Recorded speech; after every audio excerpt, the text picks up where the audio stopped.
Bonjour et bienvenue sur ma chaîne Manaté.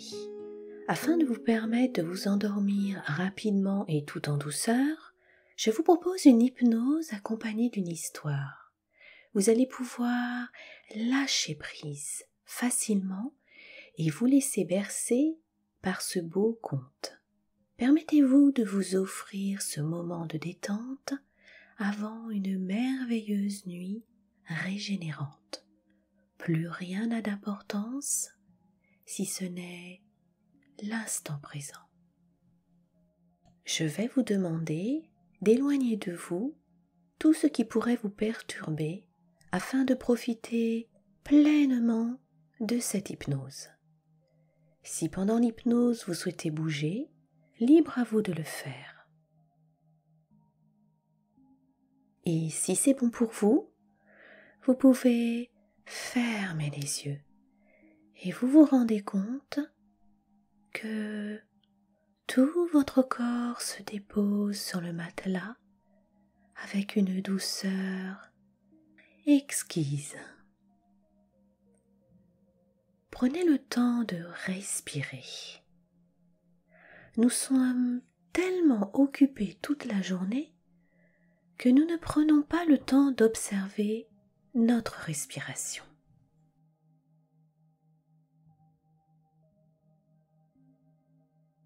Maintenant, prenez le temps de respirer.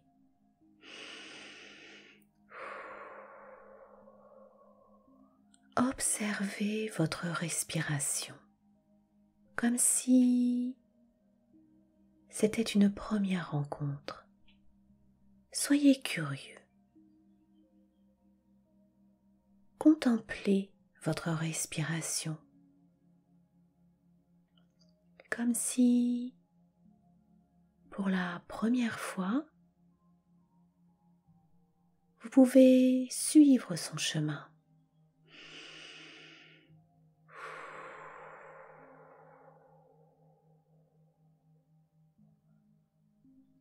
De l'inspiration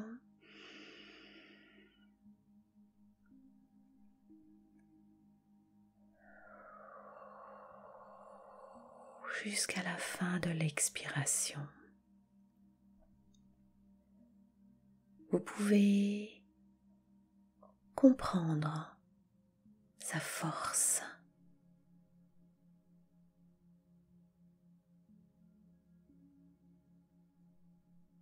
Vous pouvez observer sa profondeur.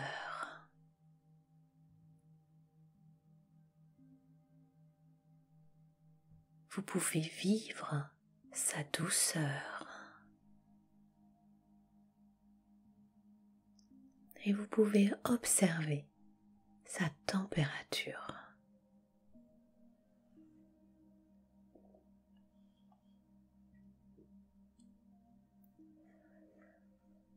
Ressentez votre respiration dans votre ventre.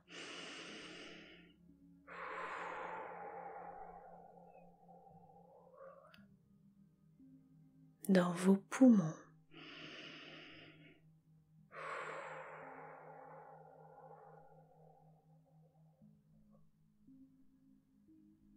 Dans votre nez et votre bouche.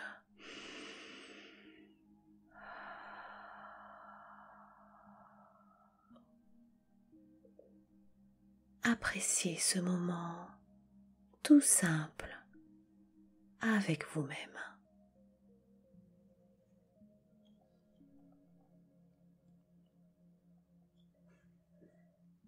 Et sans aucun effort, vous êtes devenu tout calme, tout détendu, merveilleusement bien.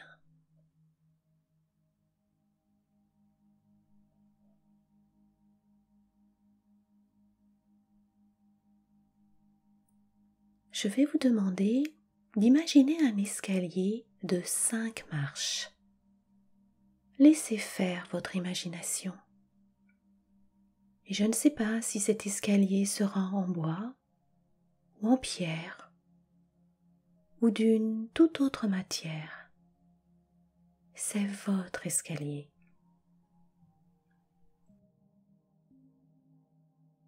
Il peut monter ou descendre, cela n'a pas d'importance.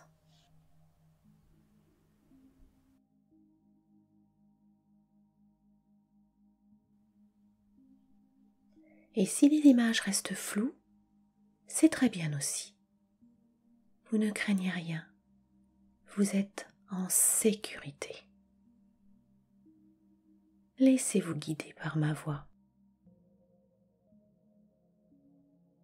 Car à chaque expiration, vous poserez un pied sur une marche de cet escalier. Chaque marche vous amènera de plus en plus profondément comme à l'intérieur de vous-même. Et quand vous atteindrez la première marche, c'est comme si vous plongiez 2 fois plus profondément dans une profonde et merveilleuse détente.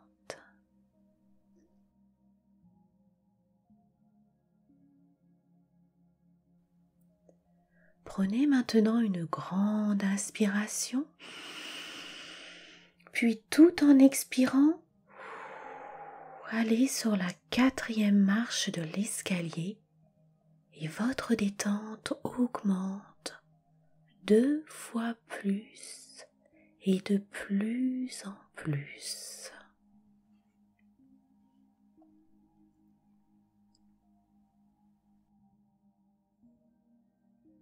Prenez une 2e grande inspiration et à l'expire, posez le pied sur la 3e marche 2 fois plus loin. Très bien. Prenez maintenant une 3e profonde inspiration et à l'expiration, allez sur la 2e marche de l'escalier. Plus je vous parle, plus cette détente s'intensifie.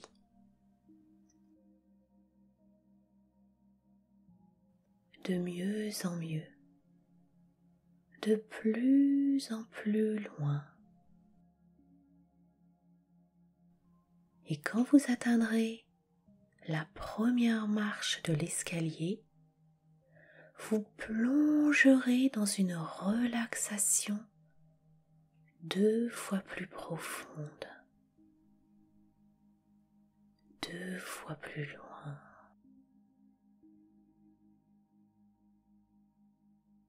Je vais vous demander à présent de prendre une 4e et grande inspiration. Expirez et allez sur la première marche. Inutile de remarquer qu'une profonde détente envahit maintenant tout votre corps. Tout votre corps. Enfin, prenez une 5e grande inspiration et expirez profondément.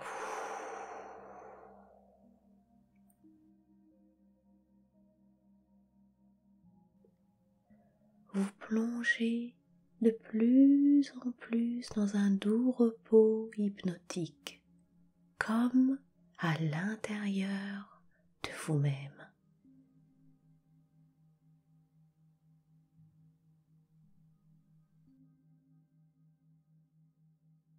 Et vous vous sentez naturellement détendu, apaisé, relaxé.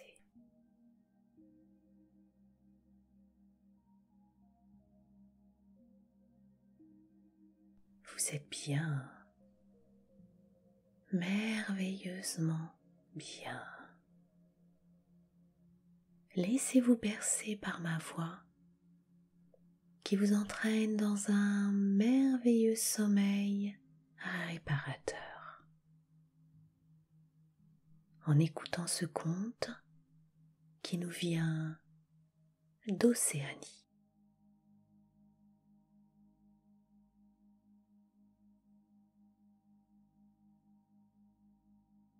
Le pays sans fleurs.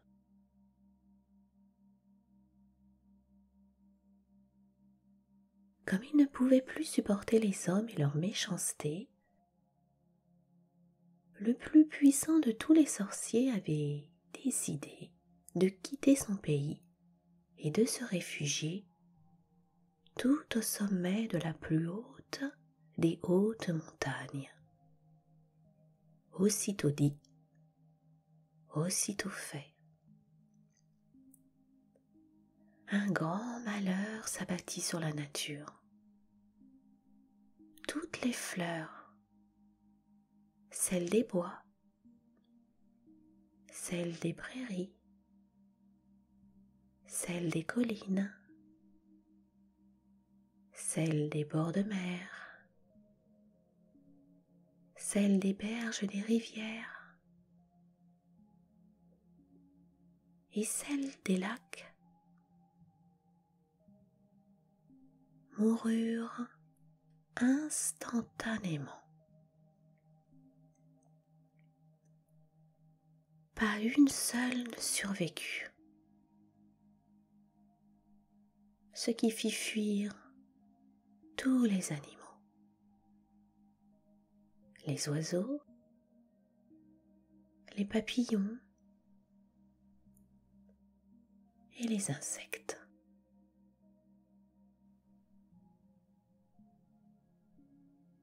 Survécus, après leur mort, le pays, jadis si beau et si fleuri, devint rapidement un désert, ne laissant aux habitants que leur imagination pour voir des fleurs. Mais les enfants, qui n'avaient jamais connu ces merveilles, ne voulaient pas croire les anciens.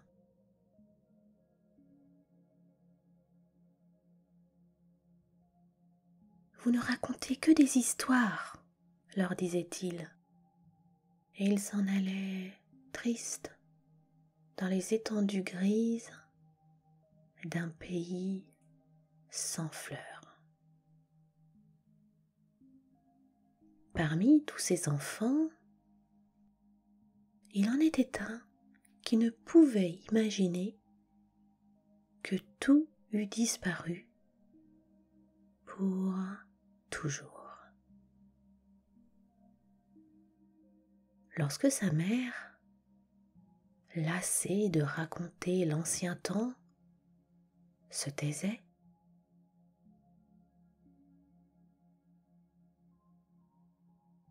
il réclamait encore et encore d'autres histoires, car il aimait entendre parler de la beauté des fleurs. Il pensait que lorsqu'il serait un homme,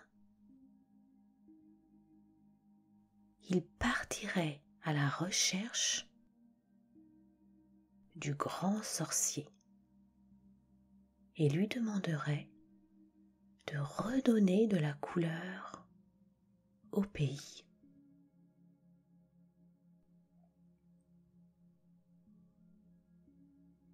Les années passèrent. Un jour, il fut grand. Son amour des fleurs avait grandi avec lui. Il s'en alla donc trouver sa mère et lui dit : « Mère, je vais m'en aller à la recherche du grand sorcier et lui demander de nous rendre les fleurs. » Sa mère le regarda avec des yeux remplis d'effroi. « Mon fils, s'écria-t-elle, tout ce que je t'ai raconté n'était que des histoires. Il ne faut jamais croire aux histoires.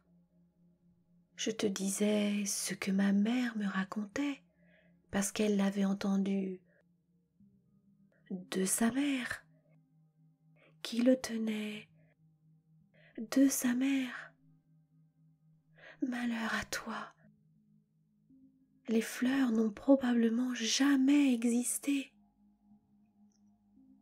Tu aurais beau marcher 1000 ans, jamais tu ne trouverais le sorcier qui vit tout en haut de la plus haute montagne.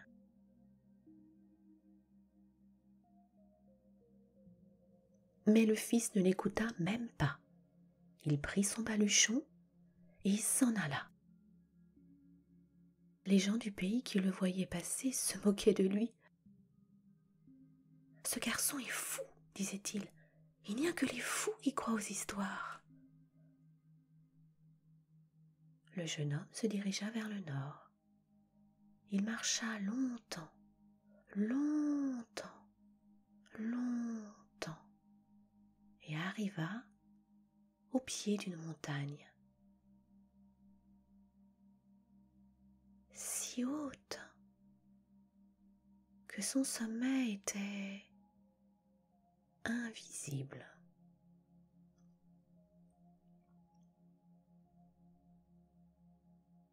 Il tourna autour de la montagne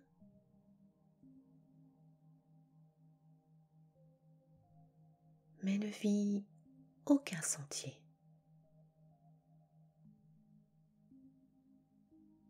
Seulement de la roche et des cailloux.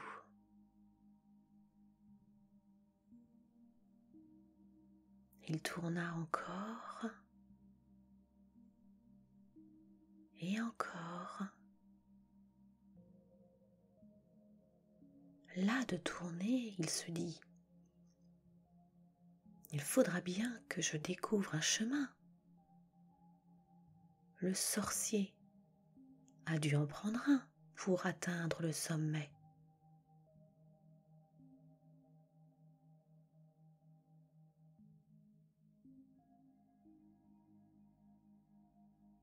Il inspecta avec attention les rochers et finit par découvrir une petite marche.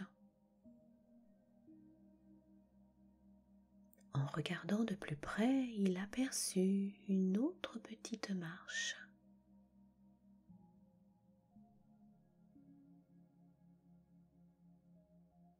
Et puis encore une autre.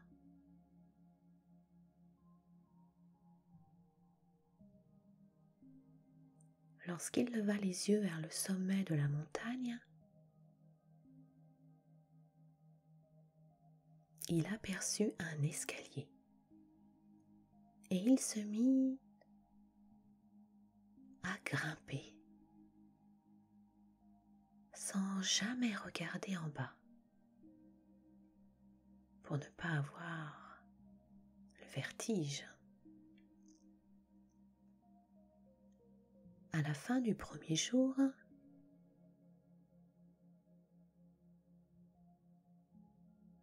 il s'arrêta sur une terrasse. Le sommet de la montagne n'était pas visible.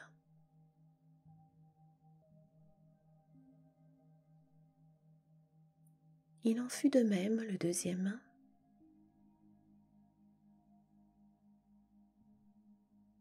puis le troisième,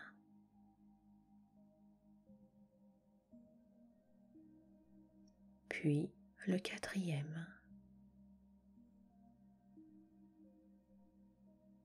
puis le cinquième,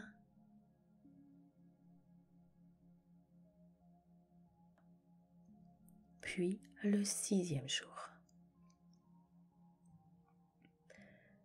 Il commençait à se décourager quand, au soir du septième jour, il aperçut enfin le sommet.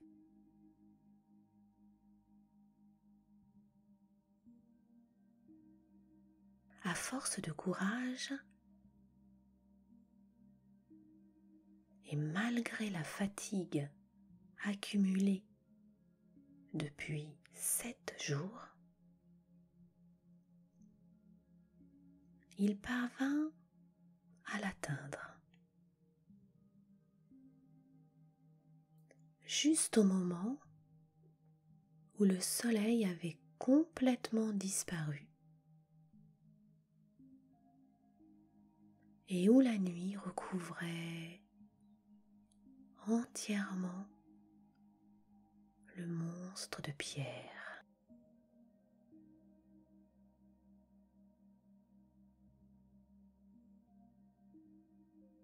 Arrivé tout en haut, il devina une source.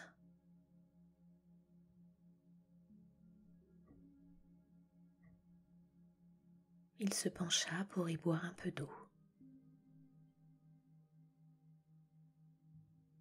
Au premier contact sur ses lèvres, toute sa fatigue s'évapora.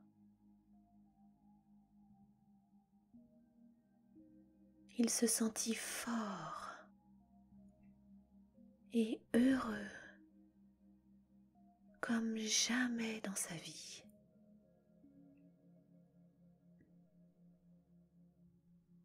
Tout à coup, derrière lui, il entendit une voix qui lui demanda ce qu'il était venu chercher sur la plus haute des hautes montagnes.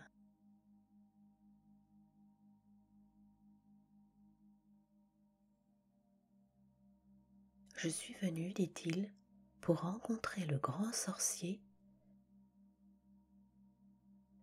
et lui demander de nous rendre les fleurs et les insectes.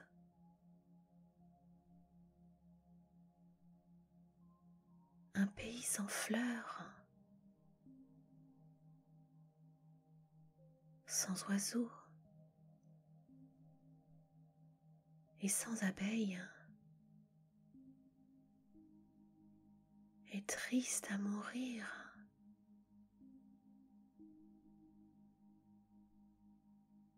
Seule la beauté peut rendre les gens bons. Et je suis certain que ceux de mon pays cesseraient d'être méchants si le sorcier leur redonnait les fleurs.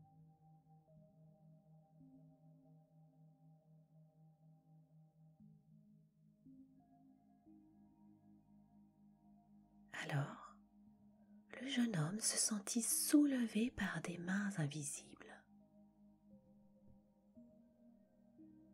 Il fut transporté délicatement vers le pays des fleurs éternelles.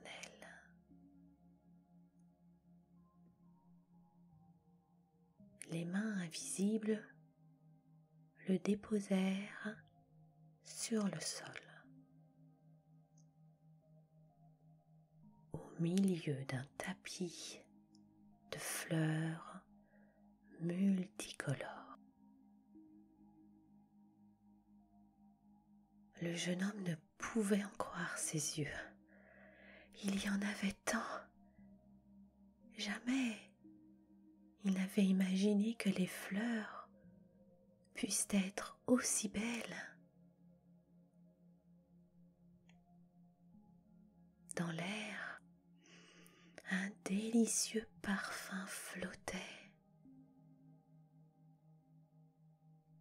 et les rayons du soleil jouaient sur le sol multicolore.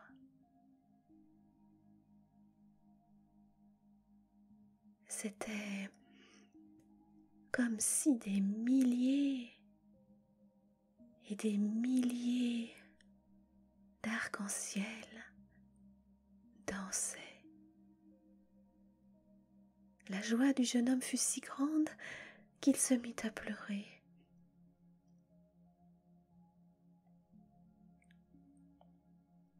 La voix lui dit de cueillir les fleurs qu'il préférait.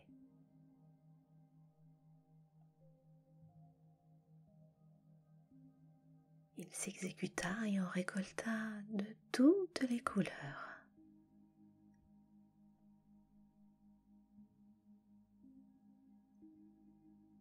Quand il en eut les bras chargés, les mains invisibles le reconduisirent doucement au sommet de la montagne.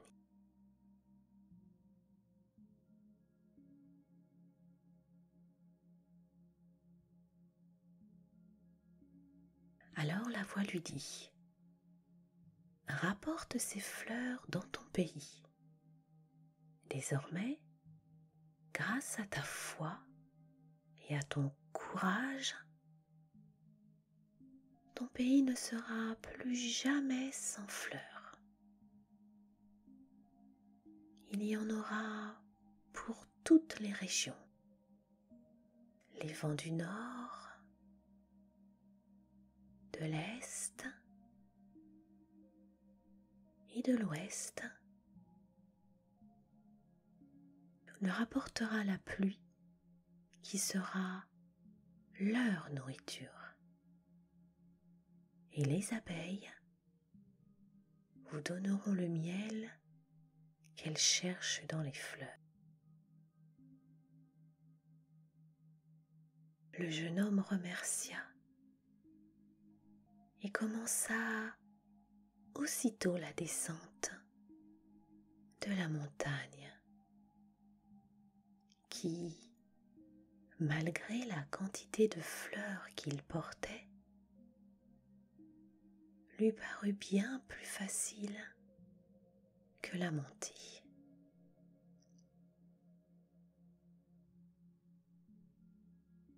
Quand il revint dans son pays, les habitants, en apercevant les fleurs et en respirant leur parfum, ne voulurent pas croire à leur bonheur. Puis, lorsqu'ils surent qu'ils ne rêvaient pas, ils dirent : « Ah, nous savions bien que les fleurs existaient et que ce n'étaient pas des histoires inventées par nos ancêtres. »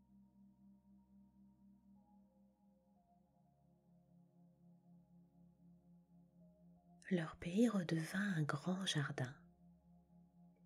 Sur les collines, dans les vallées, près des rivières, des lacs et de la mer,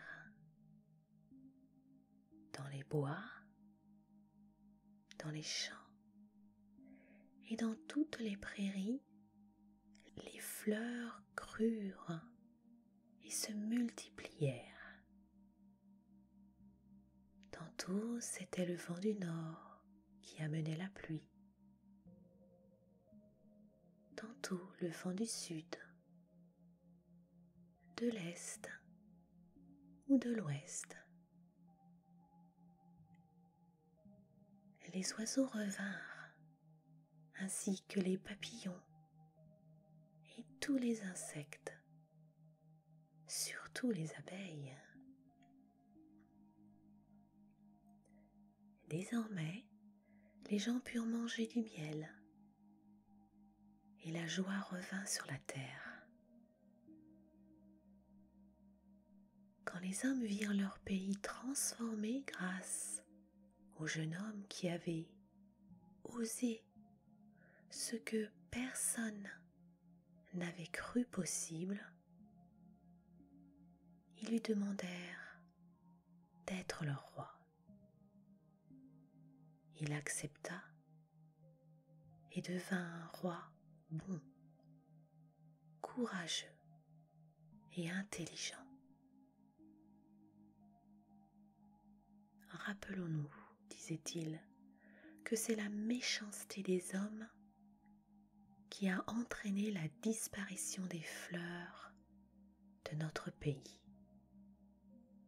Et comme personne ne voulait recommencer à habiter un désert et à être privé de miel, chacun s'efforçait d'être aussi bon que possible pour ne plus jamais fâcher le grand sorcier.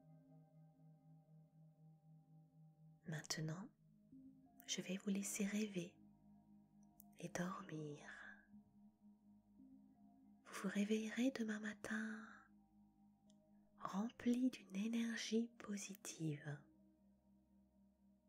heureux et heureuse de vivre l'instant présent. Très belle nuit à vous. Si cette hypnose vous a plu, n'hésitez pas à la partager et à vous abonner. Namasté.